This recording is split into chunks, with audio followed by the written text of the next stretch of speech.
O bakit ka na naman malungkot? Feeling down ka na naman kasi may bagong challenge na naman na dumating sa buhay mo. Okay lang yan. Ang importante, hindi ka sumusuko. Alala mo pa ba yung mga nagdaang challenges sa buhay mo ng mga nakaraan? Alagpasan mo naman, di ba? At pagkatapos, naging masaya ka naman, di ba? At alam mo ba na ang isa sa mga keys to happiness ay kapag nakakapag-overcome ka ng mga challenges. E di para lalo kang sumaya, mag-overcome ka pa ng mas marami pa at mga mas malalaki pang challenges. At kung alam mo naman sa dulo na sasaya ka, bakit ka naman titigil? At yan ang isa sa mga keys to happiness, ang hindi pagsuko sa mga pagsubok.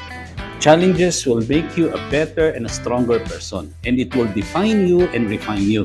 Magkakaroon ka ng sense of achievement and very satisfying feeling at magkikrave ka pa ng maraming pang mga challenges. And the more challenges na masosolve mo, you will experience more happiness. Kaya kung gusto mong lumigaya ang iyong buhay,